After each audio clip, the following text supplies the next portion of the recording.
por qué pregunto esto. ¿Ok? Mateo capítulo 7, 28 al 29 dice, Reina Valera, y cuando terminó Jesús estas palabras, la gente se admiraba de su doctrina, porque les enseñaba como quien tiene autoridad y no como los escribas. Repito, otra versión. Cuando Jesús terminó su discurso, la multitud estaba asombrada de su enseñanza, porque les enseñaba con autoridad, no como sus letrados. Amado Señor, esta mañana ayúdanos con tu palabra. Señor, que no seamos una multitud que le entra por un oído y le sale por el otro, que escucha tus palabras y las deja por tierra. Te pedimos que nos ayudes. Y gracias, porque la espada del Espíritu, Señor, traspasará nuestros corazones. Amén. Bien, hermanos, cito a un teólogo del siglo pasado, Luz Ulrich, diciendo, Mateo vuelve a repetir en esta narración lo que empezó al principio del Sermón de la Montaña. Empezó con una multitud en el 5.1, pero ya acá, 28-29, también aparece una multitud, una muchedumbre que escuchó el Sermón de la Montaña. Es decir, que este discurso no era solo para los discípulos como parece al principio, que se reúnen sus discípulos únicamente. Aquí se añade y se muestra a la final quién es el gran público o el gran auditorio que escuchó a Jesús, así como nosotros estamos, ustedes sentados, aquí yo de pie. Pero también, hermanos, este discurso discipular en el sentido de que la vida de los discípulos debe brillar como testimonio misionero al mundo. Recuerden al principio la analogía de la sal y de la luz. Pero hermanos, este discurso o este evangelio debe presentarse también, como en la Gran Comisión 28-20 de Mateo, a todo el mundo. Estas palabras de Jesús deben ser conocidas por todos, deben ser divulgadas. No debe quedar ningún rincón sin que haya escuchado, oído el mensaje del Señor. Jesús se dirige a todos sus discípulos, pero también a los discípulos potenciales en la multitud. El Sermón de la Montaña no es un discurso meramente doctrinal. No es algo de lo que enorgullecerse y decir, yo sé qué significa esto y lo otro. No, el discurso que ha dado Jesús tiene que ver con la puesta en práctica de sus principios.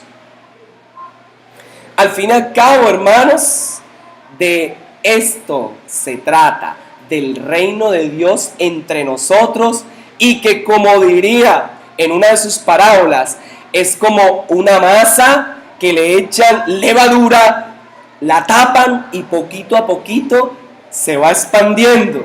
Vi unas sonrisas de algunos que pensaron en suave, suavecito. Hermanos, la gente se extraña porque Jesús enseña con autoridad. La gente se sorprende. Y eso es interesante, porque en este Sermón del Monte, Jesús no ha hecho ningún milagro. Que uno diga, se paró un paralítico, un enfermo quedó sano, un leproso fue limpiado, un endemoniado fue libre. No, aquí les sorprende esa palabra que creo que hace mella cada vez que leemos esos últimos versículos: autoridad. autoridad, cosa que se va a seguir preguntando y que en el Evangelio de Marcos aparece por montones. ¿Y quién es este? ¿Con qué autoridad lo hace? ¿Y quién le dio autoridad a este? Y es porque Jesús era un personaje conocido, era de la cotidianidad, era el carpintero, hermano de José, etcétera, hijo de José el carpintero y sus hermanas, todo se describe ahí. Es decir, era un Jesús cotidiano, no como el Jesús que muchas veces nos pintamos popular, cabello largo, simpático y que hace unas miradas que salvan. No, este era un Jesús que en su mirada pasaba desapercibido, que su mirada era pero cuando abrió su boca, el que me oye estas palabras, hablando de la analogía de los constructores, me oye, indica quién es. Y al terminar todo ese discurso, la gente queda sorprendida, porque la forma en que él habló, nadie antes, ninguno antes lo había hecho, porque se hizo semejante a la misma autoridad divina. Oísteis que fue dicho, pero yo os digo. En esa época los rabinos citaban a otros rabinos. Eso es como hoy atrevernos a decir, mira, esta es la palabra del Señor, un ejemplo por aquí, un ejemplo que le diga, he aquí, tú vas a ser la esposa, otro ejemplo, de Marcel. Ya sabemos que ella está comprometida con Bismarck y se casan pronto. Es como si yo le dijera con esa autoridad. ¿Y cuál autoridad tengo yo? Ninguna. Jesús no era así. O es como si alguien se para en un púlpito, o yo me paro aquí y les digo, hermanos, hay que vivir una vida generosa. Y cuando estoy con ustedes, me muestro cují. No tengo autoridad para predicar. Es como si yo me parara aquí y les dijera, hermanos, hay que guardarse santos y puros. Y yo no lo hiciera. Gran hipócrita sería, ¿cierto? Jesús les hablaba como quien tenía autoridad. Y ahí enseguida coloca, no como los escribas, no como sus maestros. Jesús era diferente, porque lo que decía, Él lo cumplía. Pero yo os digo, oísteis que fue dicho. Jesús, recuerden cuando tratamos ese pedazo, esa porción del Sermón del Monte. Jesús es el que llena la medida, el estándar de lo que dice la ley y los profetas. En cualquier caso, Jesús se distingue radicalmente por su autoridad plena. Los letrados de su pueblo hablan bonito, pero no viven nada. Y esto nos sirve hoy de advertencia. Hoy por las redes sociales, especialmente por Facebook, queremos hacer coalición por el Evangelio. Queremos hacer defensa apologética de toda la cristiandad. Y nos llevamos por delante al que sea, creyéndonos sabios en nuestra propia teología. Y aunque fuera cierta, muchos desbaratan su hermosa teología con una mala práctica vivencial. Como dirían los que saben, ortopraxis, la combinación de la doctrina y vivir la doctrina. Hermanos, el Sermón del Monte en este final sorprende a la multitud, porque eso es coherente. Y nos dice a nosotros, ¿qué tan coherentes somos con el Cristo que predicamos? Una buena pregunta. Es demasiado buena. El pueblo está asombrado. Jesús está en el centro. entre sus letrados. El pueblo tiene que decidir, o sigue el ejemplo de sus letrados o sigue el ejemplo de Jesús. Esa era la breve introducción, hermanos. Bien, este texto, si usted mira su Biblia ahí, tiene una división sencillita. Usted la puede mirar. Versículo 28. ¿Cuál fue la reacción de los oyentes? Versículo 29. ¿Por qué reaccionaron así? Estos dos últimos versículos podemos verlo de esa manera. Primero, ¿cuál fue la reacción de los oyentes? ¿Qué dice el texto? Se admiraron. Se admiraron. ¿Sabe? El texto tiene un sabor por las palabras que se usan originalmente, como si dijéramos hoy, quedaron en shock, quedaron perplejos, estaban atónitos, fueron sacados de sí, o sea, quedaron asombrados. Y esa es la respuesta a la pregunta, ¿cuál fue la reacción de los oyentes? Fue profunda admiración. Yo no sé si usted hubiese estado ahí sentado, si hubiésemos estado todos en ese monte, escuchando al Señor, quién sabe cómo hubiésemos quedado. De seguro, como quedó la multitud. La segunda parte, versículo 29. ¿Por qué reaccionaron así? Ahí está la respuesta. ¿Por qué? Porque les hablaba como quien tiene autoridad y no como los escribas. Sencillo, ¿verdad? Miren, yo les decía ahora al inicio en la introducción, Jesús se veía como un hombre común. Jesús se veía como el carpintero de Nazaret. Y de hecho, en uno de los aparece que si de allá puede salir algo bueno. Como cuando, no sé si a usted le han dicho alguna vez, oye, se sorprende, oye, tú eres profesional. Caramba. Yo no sé si te ha pasado.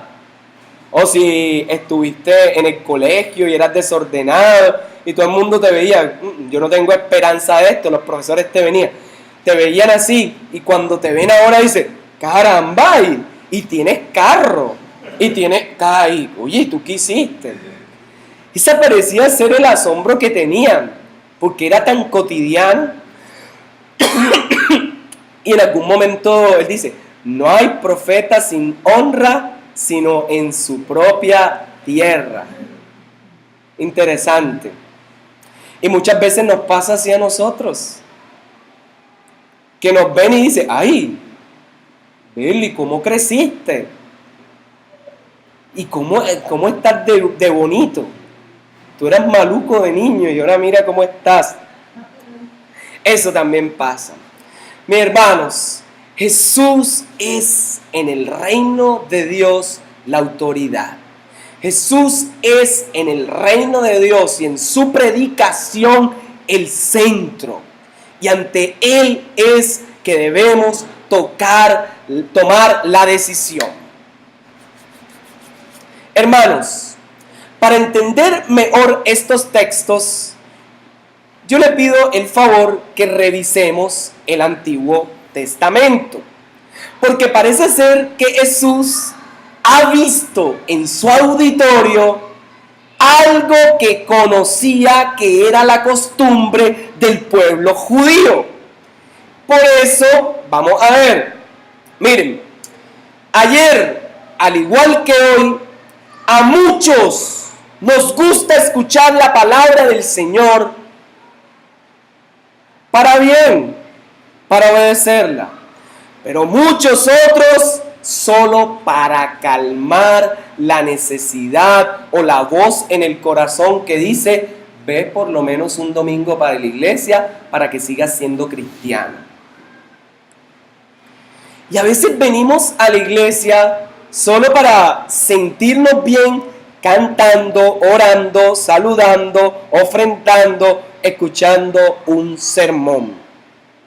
De hecho, eso hace parte del culto, el cantar juntos, el orar juntos, porque son cosas que difícilmente en la semana podemos hacer con otros, a no ser que se vaya toda la iglesia a su casa. Pero hermanos, Jesús, tal vez por conocer las Escrituras, conoce que hay una conducta histórica repetitiva en el pueblo de Israel. Isaías 28, del 14 al 18. Mire, y uno cuando se enfrenta a estos textos debe preguntarse, ¿por qué Jesús ha tomado la decisión de terminar el Sermón del Monte así?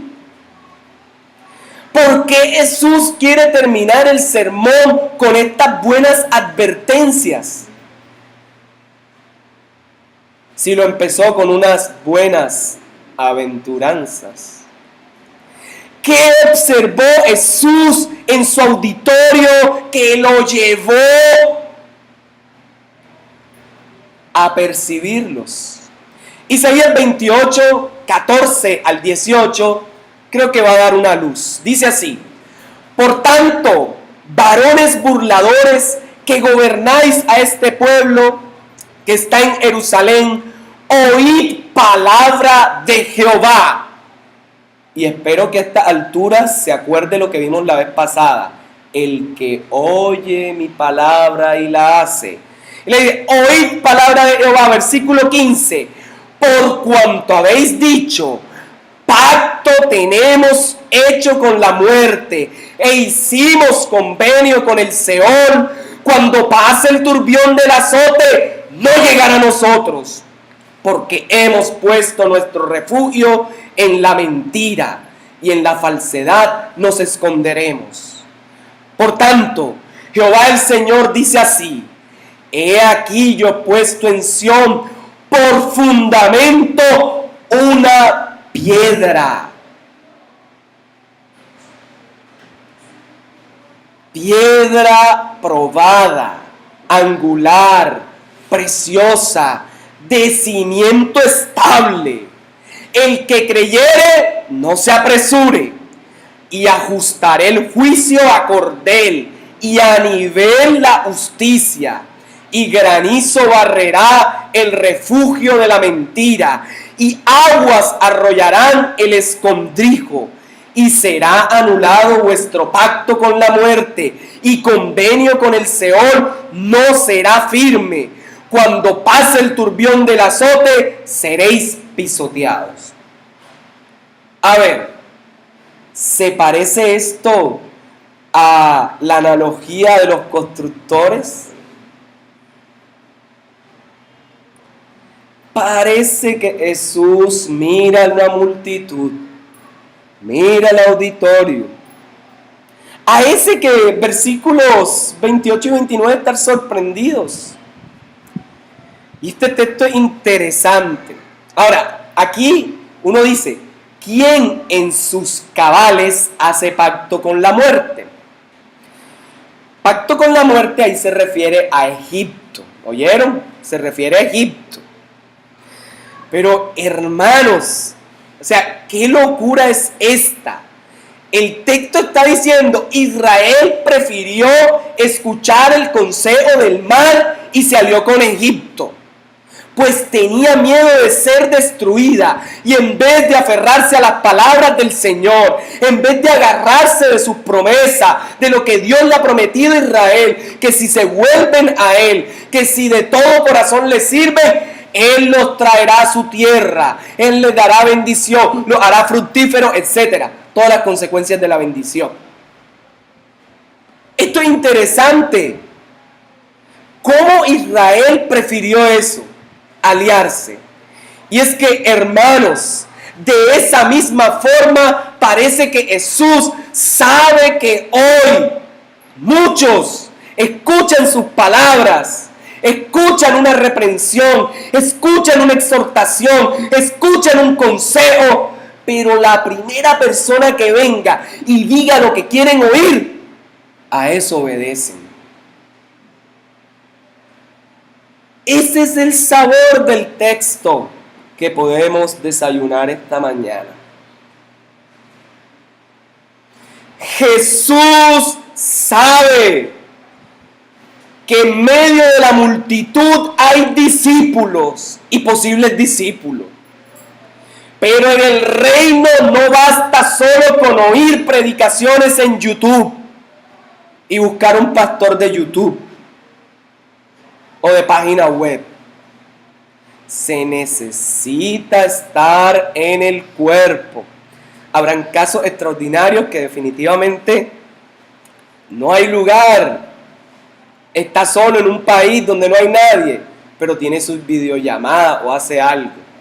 Pero la iglesia local fortalece a los hermanos. Hermanos, de esa misma forma Jesús sabe que sus palabras compiten con otros proyectos de reino más pomposos, más bonitos, porque la cruz es maluca. Porque la cruz se ve feíta. Nadie quiere un proyecto que termine en la muerte. Para el ser humano, pensar en la cruz, su lógica le conduce a que un redentor que termine crucificado fracasó. Pero ese gran fracaso para la lógica humana es la gran victoria, la más grande, poderosa y significativa para los humanos y para toda la creación. Porque no solo nos redime y nos salva a nosotros, sino que también afectó toda la creación. Qué hermosura, ¿verdad? Qué hermosura. Hermanos, las predicaciones que se dan aquí de igual manera compiten con la televisión, enlace, WhatsApp, YouTube, ¿qué más? Las que son en línea por Facebook. Es cierto. Jesús sabe que la multitud que tiene al frente, sus palabras, al igual que el Israel de la época donde venía el cautiverio con Nabucodonosor, que es ese texto de Isaías, prefirieron aliarse con sus antiguos esclavizadores, Egipto, para que los protegiera de la invasión de Nabucodonosor. ¿Cómo estamos con eso, hermano, con las alianzas? ¿Cómo estamos que a veces dependemos del político de turno para comer y en él ponemos la esperanza? Primero pongamos la esperanza en Dios y que Él haga como quiere. Pero no podemos depender de un corrupto que cada rato te extorsiona o te pide o te habla o te dice algo. Porque es una costumbre en nuestro país que muchos trabajos son vacunados. Lastimosamente, eso pasa. Jesús sabe que sus palabras compiten. Ahora, es que esto es interesante. O sea, ¿quién en sus sentidos hace pacto con la muerte? ¿A ustedes les parece lógico? Por lo menos a mí me cuesta.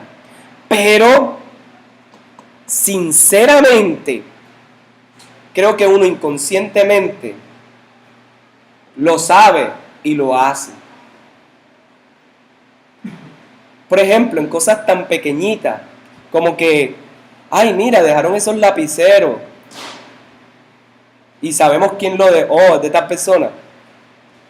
Y como dicen aquí en la costa, el término despectivo, enseguida nos los tumbamos. Eso es hacer pacto con la muerte. Y en algo sencillo. Por eso hoy tenemos al target cargado. Porque elegimos lo que bien nos representa. Hermanos, hacer pacto con la muerte Parece que es fácil. Y no es eso y que sale un rito, que aparece aquí un cachón con alas gigantes. No. El pacto con la muerte tiene vestimenta bonita, tiene una ropa seductora, tacones de 4 centímetros, sabe hablar inglés, francés, español, tiene maestría, tiene de todo. Y se ve como perfecta. Y de igual forma, tiene buena presencia, abdominales y todo. Hacer pacto con la muerte. Realmente lo que quiere decir ahí es, hicieron las alianzas con su esclavizador. ¡Qué texto tan fuerte!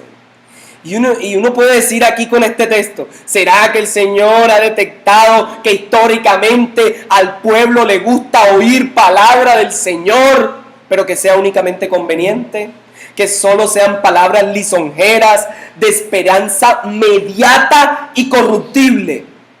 Porque recuerden, al final la analogía de los constructores nos lleva a no quedar en la ruina en el día final. Su primera aplicación no es los problemas de la vida, no.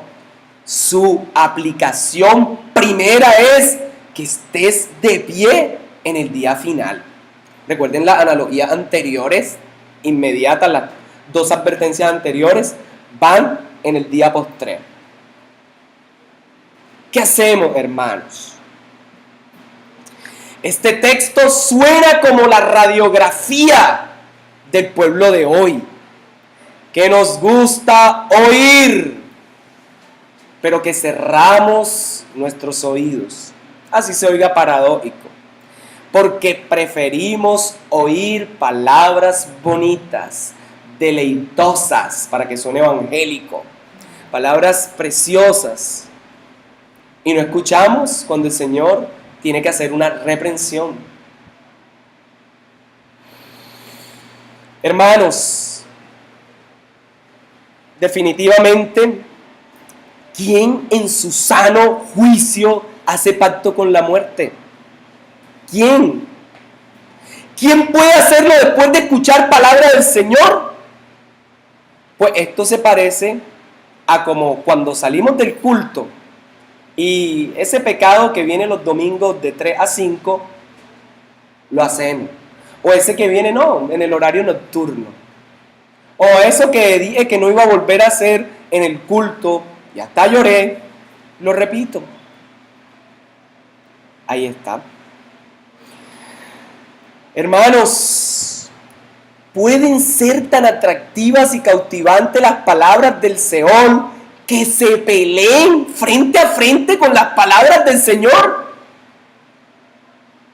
Pues para sorpresa inconsciente nuestra, sí, absolutamente sí. Porque muchas veces Dios cierra puertas para que no pase por ahí y uno se obstina a meterse por ahí. Juan 3, 16 al 19. Creo que es un texto que ustedes conocen bastante. Porque de tal manera amó Dios al mundo que ha dado a su Hijo unigénito para que todo aquel que en él cree no se pierda, mas tenga vida eterna. Sigue bajando y en el 19 dice: y esta es la condenación, que la luz vino al mundo y los hombres amaron más las tinieblas que la luz. ¿Y del por qué? Porque sus obras eran malas. Entonces sí se puede hacer pacto con la muerte cuando nosotros preferimos el consejo que no viene de Dios, cuando desechamos sus palabras. Es posible, después de escuchar el sermón del monte, semejantes palabras, dejar que nos entre por aquí y nos salga por acá. En el 15b, de ahí mismo de Isaías 28, Cuando pase el turbión del azote, no llegará a nosotros, porque hemos puesto nuestro refugio. En la mentira y en la falsedad nos esconderemos. Eso suena tan bonito y evangélico, porque no llegará, porque así vengan ríos no nos pasará nada. Pero ese refugio es, según el texto, en la mentira y en la falsedad. Su semejante sería cuando descienda la lluvia, si lo hubiese escrito Mateo, y vengan las inundaciones como ríos impetuosos, y soplen vientos huracanados, y golpeen con violencia, la casa no caerá, porque he hecho un pacto por teléfono o por televisión.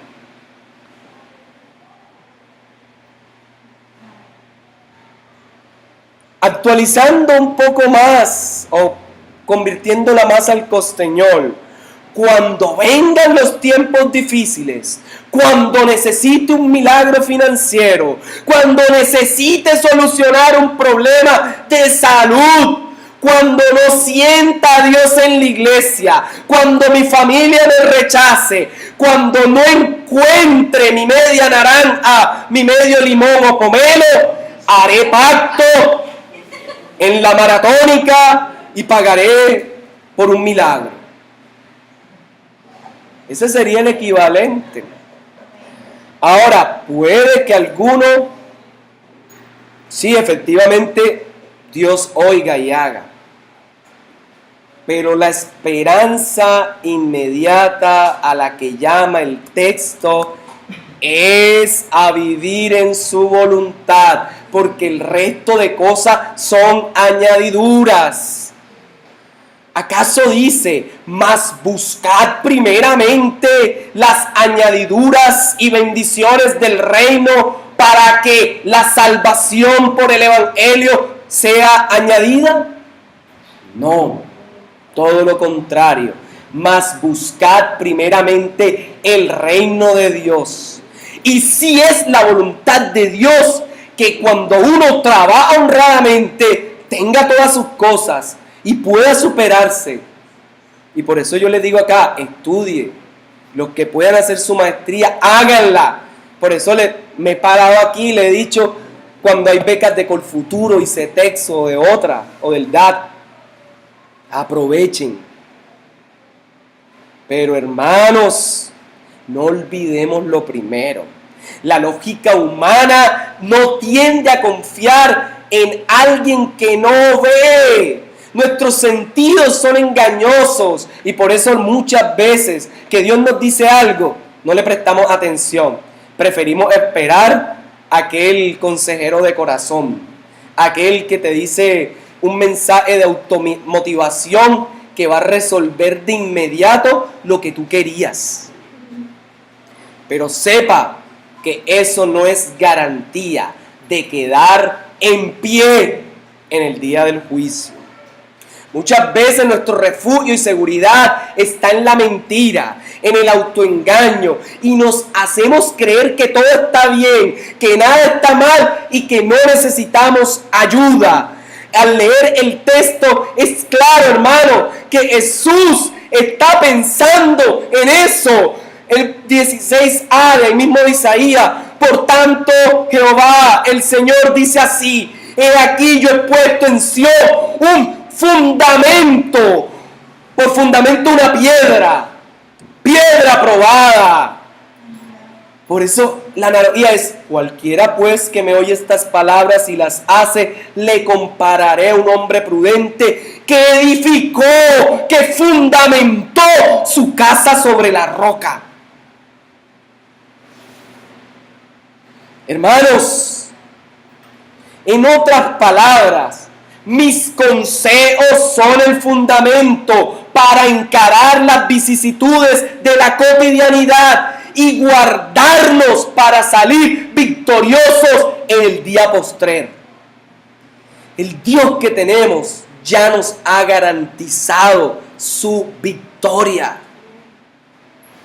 Pero recuerden, Muchas son las aflicciones del justo, pero de todas ellas le librará el Señor. Pero Santiago también dice: gócense cuando pasen por las diversas pruebas de la vida, porque mientras estemos en esta vida hay pruebas. Y si no está pasando usted por ninguna prueba, ni ha pasado nunca, ¡wow! Usted es celestial, literalmente. Su cuerpo está glorificado. Una piedra de cimiento estable que resistirá el granizo. También dice el texto de Isaías: el granizo que desvela lo duradero de lo pasajero. El agua que limpiará el escondrijo o el escondite. Se parece mucho al texto de Mateo, ese texto de Isaías, que habla que primero caerá el granizo y luego como raudal. Y acá es la lluvia, y esa lluvia se convierte en, como en Barranquilla, esos arroyos que se llevan lo que sea. O antiguamente el Socorro, barrio de acá, ya no, ya arreglaron eso. Hermanos, Egipto no te puede proteger porque no es palabra sólida, solo es una roca Cristo, nada más lo es. Él es el fundamento. Tal vez hayas recibido palabras que te prometían rápidamente ser bendecido, prosperado y en victoria. Tal vez te profetizaron carros y cosas. Y ojalá se cumplan, porque Dios puede hacerlo. Pero la palabra profética más segura está aquí.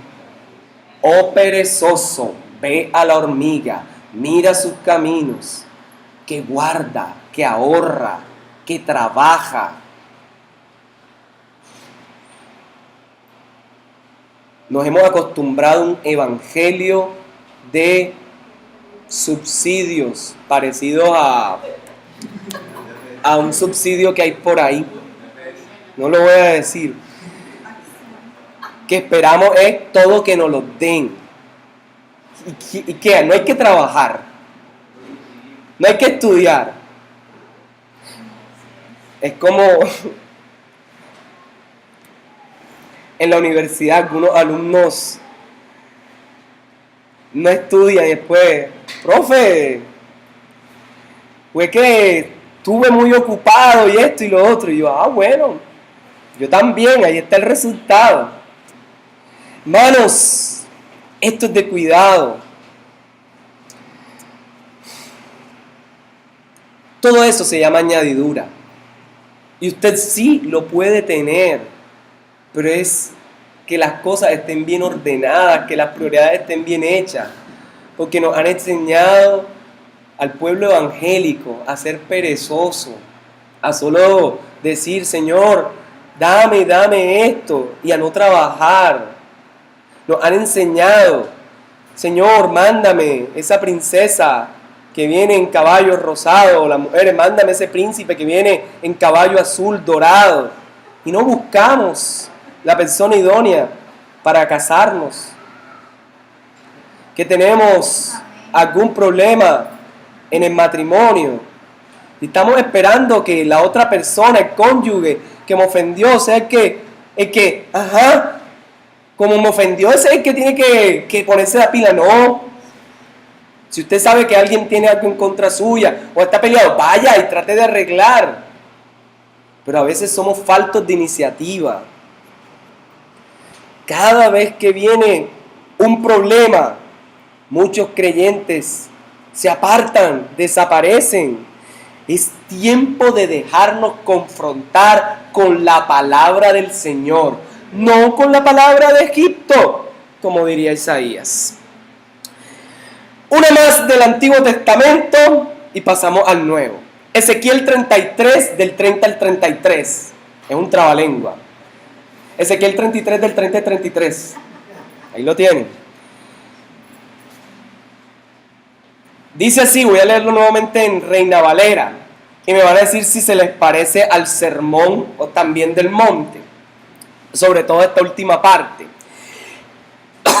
Y tú, hijo de hombre, los hijos de tu pueblo se mofan de ti junto a las paredes y a las puertas de las casas, y hablan uno con el otro, cada uno con su hermano, diciendo, es decir, esto es en términos sarcásticos, venid ahora y oíd qué palabra viene de Jehová. Pastor, ¿qué palabra? La agarré. Y vendrán a ti como pueblo, a ti como viene el pueblo, y estarán delante de ti como pueblo mío, y oirán tus palabras y no las pondrán por obras. Antes hacen halagos con sus bocas, y en el corazón de ellos anda en pos de su avaricia. Y he aquí tú eres a ellos como cantor de amores, hermoso de voz y que canta bien. Y oirán tus palabras, pero no las pondrán por obra. Pero cuando ello viniere, y viene ya, sabrá que hubo profeta entre ellos. Hoy en día estos son los que dicen, pastor, qué predica, qué palabra, ese sermón sí que me bendijo, pero no pasan de ahí, pues lo dicen solo por decirlo, no tienen la mínima intención de vivirlo. Ahora, no estoy diciendo que sea malo decir eso. La cuestión es mala, o esto es malo, cuando lo decimos de labios para afuera y no tenemos la intención de vivirlo. Versículo 31b. Antes hacen halagos con sus bocas y el corazón de ellos anda en pos de la avaricia. Oiga, pastor, siga así. O algún hermano que invitamos, algún seminario, o alguno de ustedes que comparte los martes en los ayunos, en otros días. Heidi, qué palabra. O Karen, este sábado, qué palabra. Oye, ¿cómo te inspiraste, Karen? O la hermana Ana y la hermana Estela y la hermana Nori. Oiga, qué ayuno tan poderoso, qué palabra, qué oración. Ayuno sin ustedes no es ayuno. Pasto, qué lindo, porque ahora ya no es pastor, ahora es pasto, ¿cierto? Ese es el término moderno, pero las palabras van evolucionando. ¡Qué lindo habla! Sus palabras son como algodones de azúcar que al rozar la lengua se integran en la boca y se hacen vida.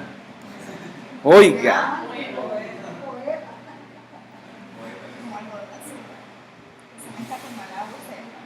O como si le dijeran a alguno, o a la hermana Leni, hermana, ¿qué consejos da usted?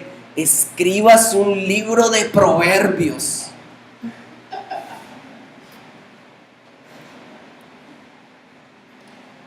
Pero no hay la mínima intención de vivirlo.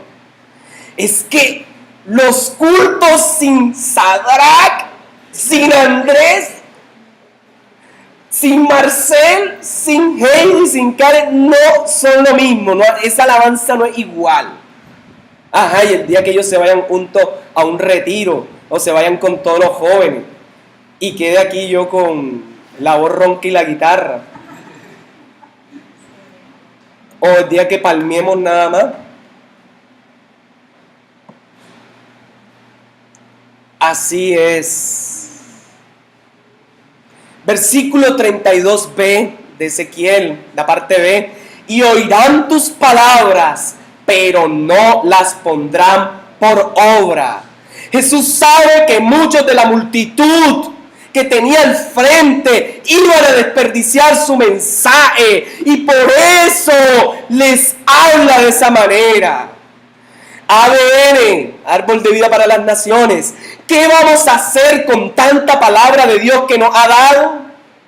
Cualquiera pues que me oye estas palabras y las hace, le compararé a un hombre prudente que edificó su casa sobre la roca. No basta con el asombro que muestran los dos últimos versículos del Sermón del Monte. No basta con el asombro. No basta con saber mucha doctrina. No basta con, wow, me ha quedado claro que el Evangelio, ya sé qué quiere decir esta parábola. Eso no es suficiente. Mire, de nada nos serviría tener aquí un pool de predicadores, todos de nivel de postdoctorado, expertos, uno en el antiguo, otro en el nuevo, otro en escatología, otro en lo que tiene que ver con la salvación, nombres raros, soteriología. No es nada extraño, pero así se llama. De nada nos serviría tener a esos maestros si no vivimos lo que oímos. Por eso les digo, me parece precioso, aún en medio del campo, cuando a veces ni tan preparados, ni saben tanto, y lo que Dios les ha podido mostrar y han entendido, lo están viviendo. Así pasó en nuestra denominación, en Corozal. Llegaron los misioneros de todos lados, hace más de 50 años, más de 60. Y le dijeron a uno, al andero, al otro, mira, aquí ellos no sabían leer, que si oran por los enfermos se sanarán. Vea, empezaron a ir casa por casa a orar eso era un caserío, era puro monte, a orar. Y se sanaban, y los misioneros, que esto, ni los misioneros creían.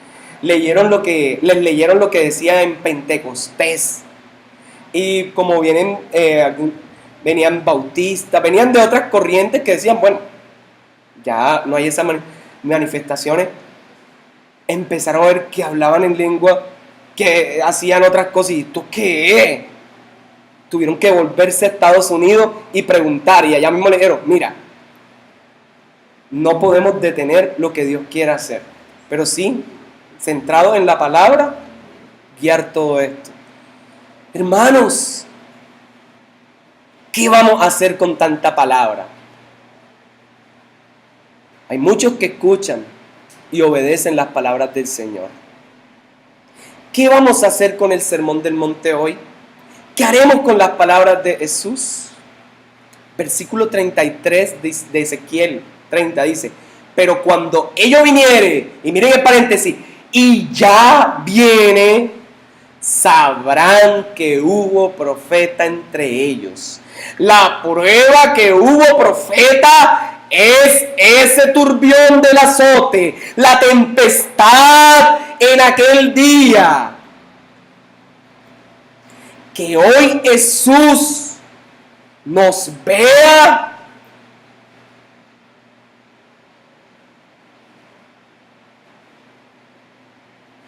y nos mire para salvación. Que no nos mire y diga, ¿se acuerdan las analogías anteriores de Mateo 7? No os conozco. En tu nombre profetizamos. No te conozco. En tu nombre se sanaron los enfermos. No te conozco. Y lo que viene es el juicio. Apartados de mí.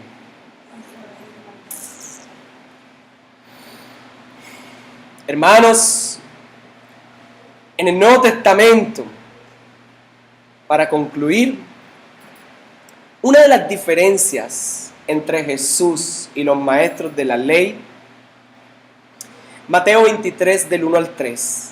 Entonces habló Jesús a la gente y a sus discípulos diciendo, en la cátedra de Moisés, es decir, donde está el top de predicadores, los que saben doctrina, en la cátedra de Moisés se sientan los escribas y los fariseos. Así que todo lo que digan que guardéis, guardadlo y hacedlo, mas no hagáis conforme a sus obras, porque dicen y no hacen. Esto va en contraposición con lo que se dice en el Sermón del Monte: oigan y hagan. Oído y acción. En este es porque dicen y no hacen. Boca y acción. Pareciera que por eso algunos proverbios nos llaman, incluyendo Santiago, a: oiga, sea calmado y escuche, pero demórese para abrir su boca y emitir tantos juicios.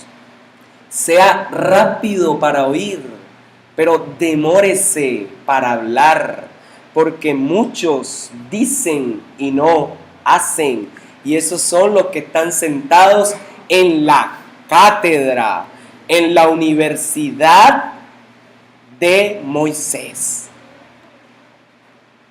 Universidad Evangélica de la Santa e Inmaculada Conducta sería hoy.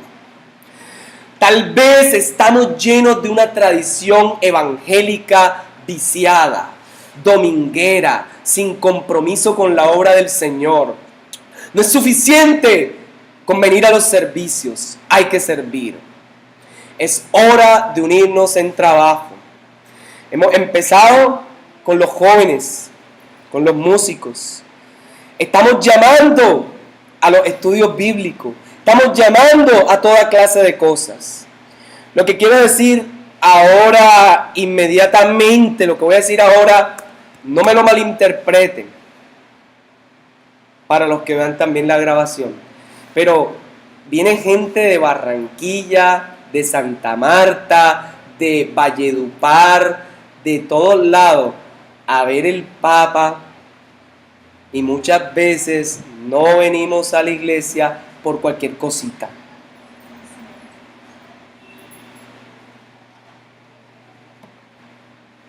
Es que no hay transporte, y aquí vinieron desde Santa Marta en buses, hicieron lo que pudieron para venir. Otros se fueron desde aquí a pie hasta Contecar.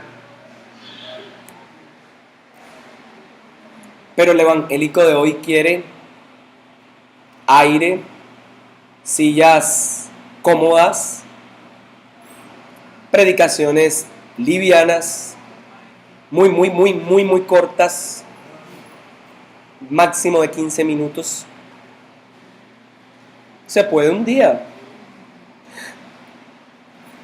Pero el evangélico de hoy parece que quisiera solamente oír como spray. Obedece tu sed para calmarla únicamente. Hermanos, la cuestión es seria, porque de estas palabras de Jesús depende que quedemos en pie en el día final, porque el evangelio del reino, porque se trata de Jesús, quien dio su vida por nosotros, porque se trata del Cristo glorioso que ha venido a ser esa piedra angular, cabeza del ángulo.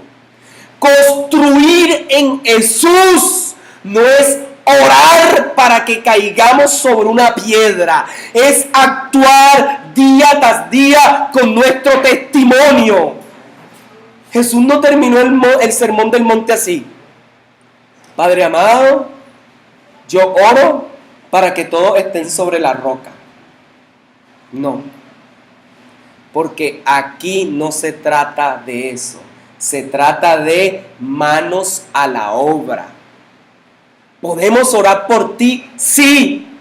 ¿Y Dios puede mover toda clase de montañas? Sí. Pero si no decidimos obedecer al mandamiento del Señor, nada nada va a pasar.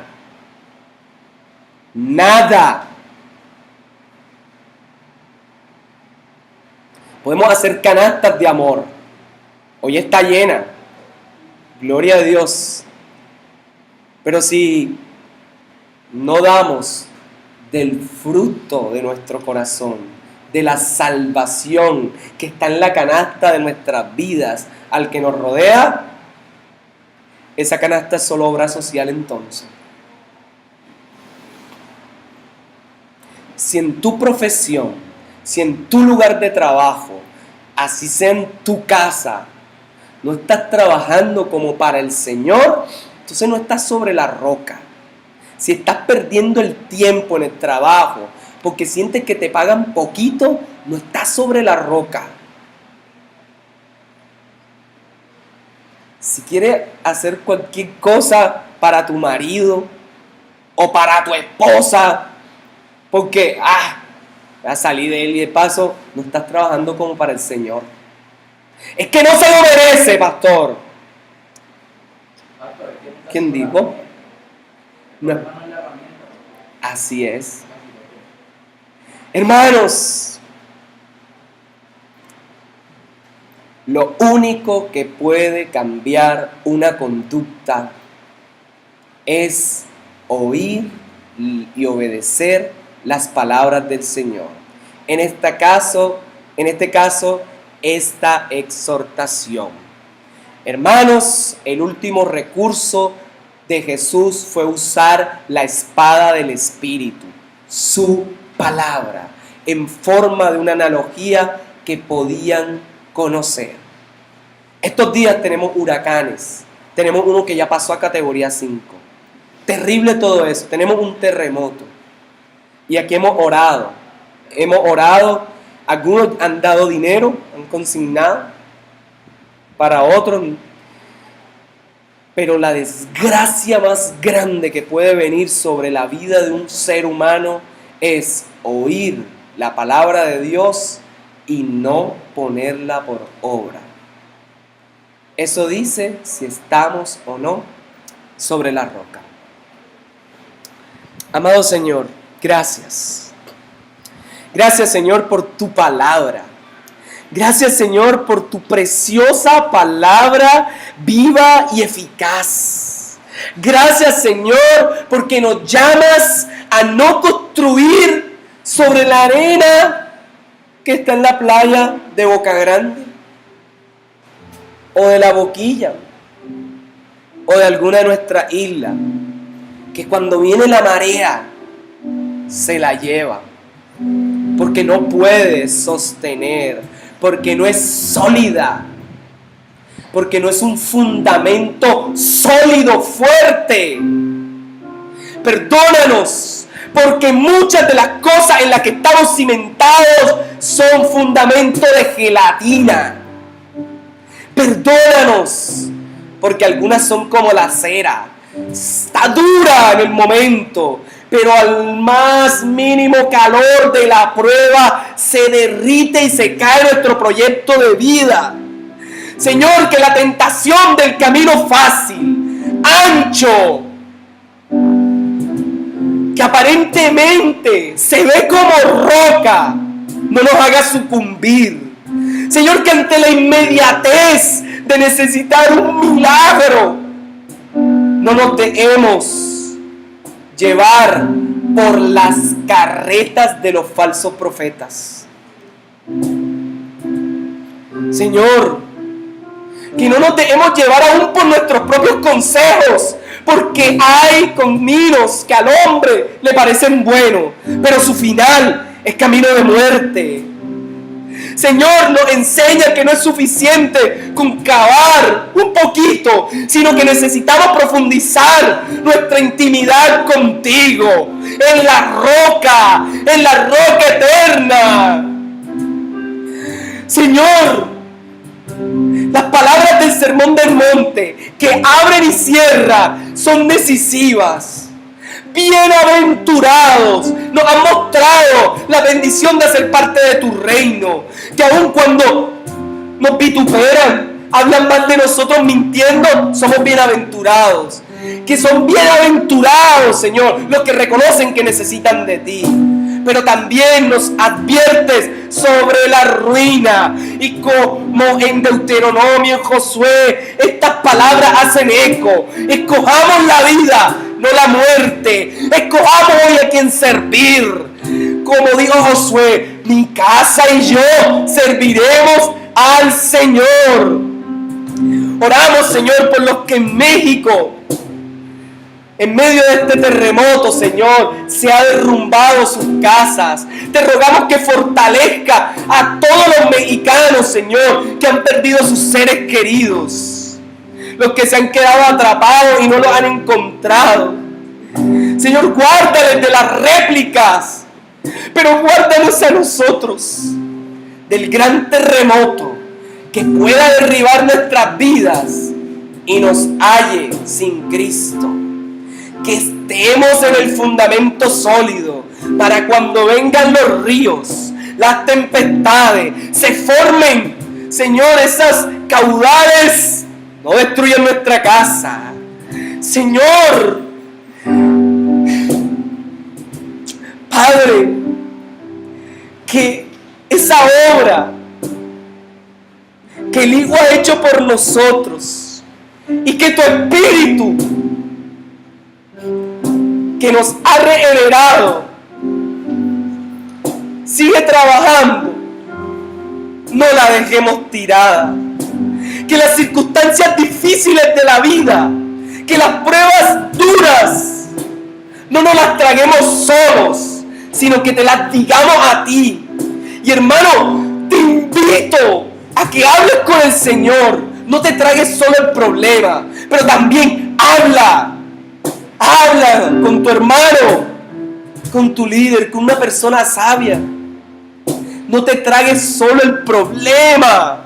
No aceptemos el destino que el pecado quiere marcar sobre nosotros. No aceptemos ese destino. Aceptemos la cruz, la sepultura, la resurrección del Cristo glorioso que ascendió a los cielos, y por Él limpios somos, fuertes somos y estamos en lugares celestiales. Entre nosotros está el hermano mayor, que es Cristo, está la cabeza de la iglesia, la roca, el fundamento sólido.